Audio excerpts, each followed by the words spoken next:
They just can't wait to find a fucking reason. 3 of the first 4 Muslim rulers were murdered. All of them were among Muhammad's closest companions. The 3rd caliph, ruler, was killed by allies of the son of the first, who was murdered by the 5th caliph a few years later, then wrapped in the skin of a dead donkey and burned. The 4th caliph, Ali, was stabbed to death. Okay, let me get the caliph thing out of the way. That means the current fucking ruler. Okay? Was stabbed to death after a bitter dispute with the 5th. I swear to God, I'm not making this up. This is from their history. The 5th caliph went on to poison one of Muhammad's 2 favorite grandsons. The other grandson was later beheaded by the 6th caliph. So this man that they praise so much, that brought them to this religion, this fuckhead, they ended up either killing his wife or killing his fucking kids or trying to. So there's not much reverence there.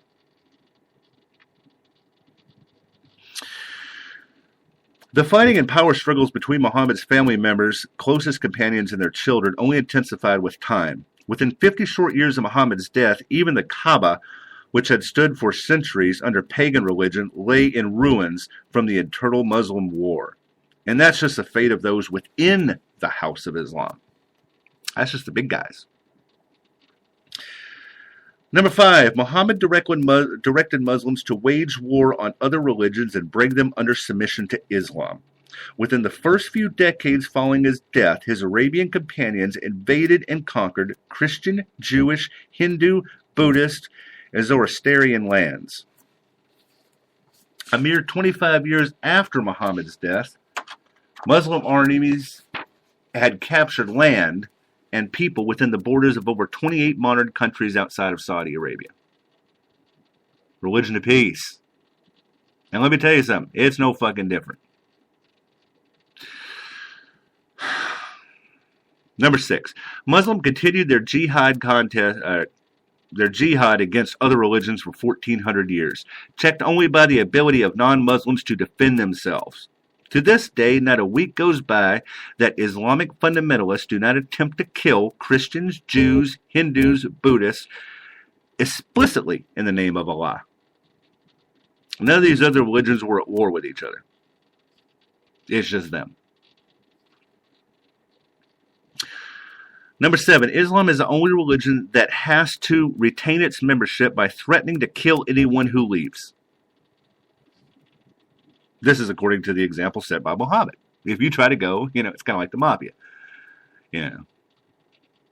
Every time I get out, they try to bring me, no, they try to kill me.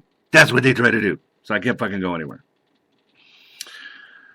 Number 8, Islam teaches that non-Muslims are less than fully human. Muhammad said that Muslims can be put to death for murder, but that a Muslim could never be put to death for killing a non-Muslim. However, what are they doing?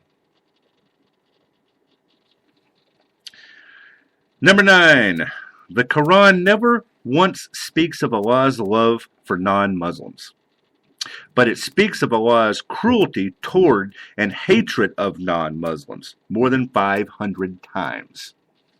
Now, if you read that shit and believe that shit, and over 500 fucking times in the Quran does it say how much he fucking hates everybody, and you need to be more like Muhammad, what do you think you're going to do?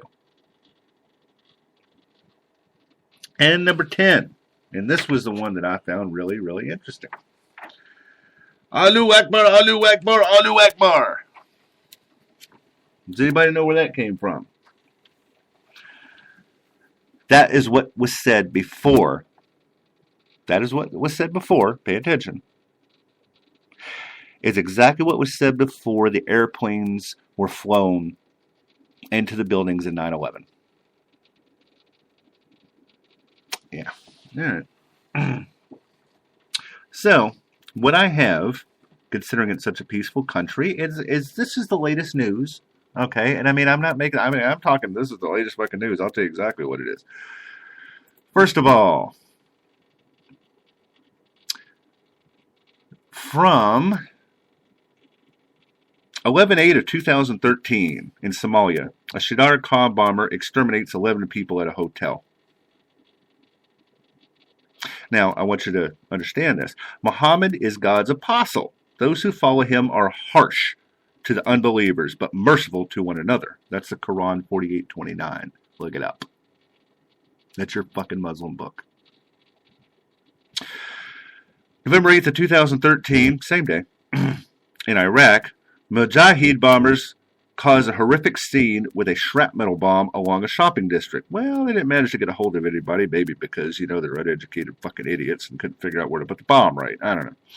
On this same day, this is all on the same day, in Afghanistan, 5 women, 2 children, and an elderly man are literally disassembled by the Religion of Peace bombers. Not making it up. Day before that, in Iraq, suicide bombers slaughtered 24 Iraqis in a coordinated attack. But see, you don't see that shit in the news, do you? You know why? Because our government is giving them motherfuckers money. That's why. Because we have oil interests. And if we allow that shit to be broadcast on the news, it's going to piss us off a little bit. On the 5th of November, in Pakistan, 6 religious Sunnis are gunned down in 3 targeted attacks by Shiites. Isn't that a wonderful thing? On the 4th of 2013, 3 children and a woman are among 6 villagers exterminated by a Fayan suicide bomber. Now, this is our monthly jihad report so far. Just saying. Now, this was last month because October's not over yet. October of 2013. Jihad attacks, we had 220 of them. In 23 countries, killing 5 different religions. In October alone, 1,432 people died as a result of this fucked up religion. Critically injured, 2,890. More people are killed by Islamists each year than in all 300... Now, I need to read this again. I'm going to read it twice because I want you to understand this. More people are killed by Islamists each year than in all 350 years of the Spanish Inquisition combined. Religion of peace. That's what they are. Religion of peace. I'm going to read it one more time. More people are killed by Islamists each year than in all 350 years of the Spanish Inquisition combined.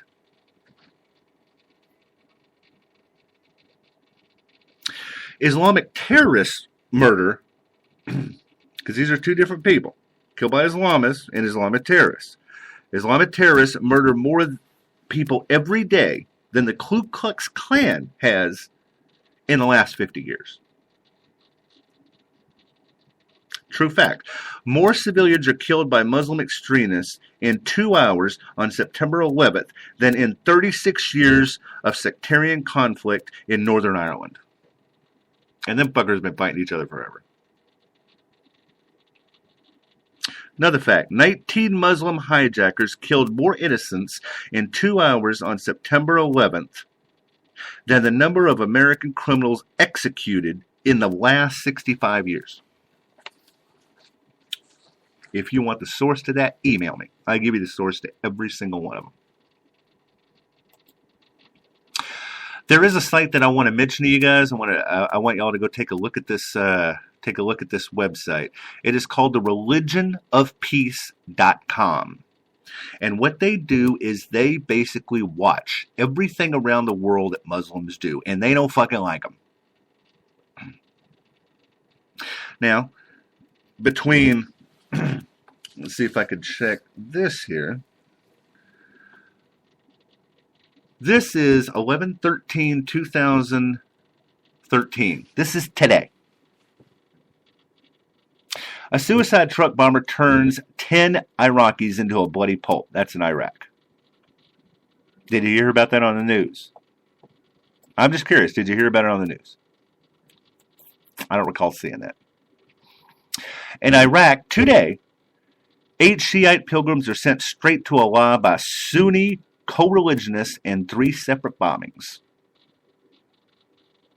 Just today, in Afghanistan, 2 schoolboys are dismantled by a fundamentalist bomb. Dismantled, for all you lame motherfuckers, means torn apart.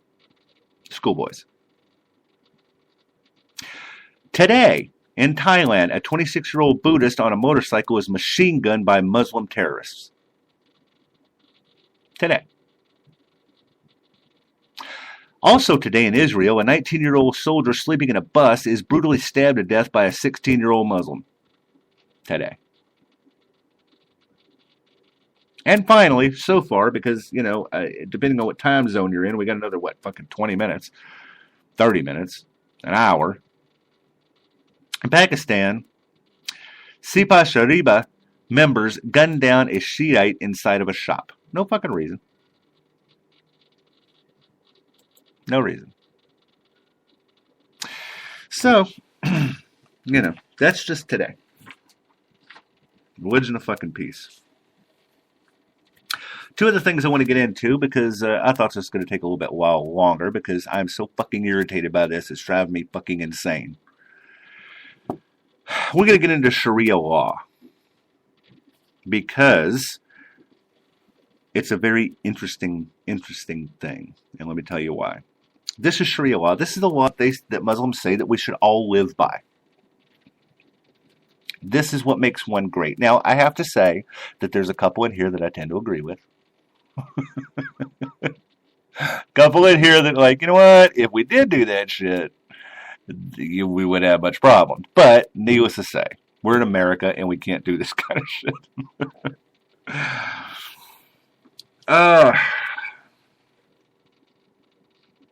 However, why is Sharia law in the news? Why is it in the news?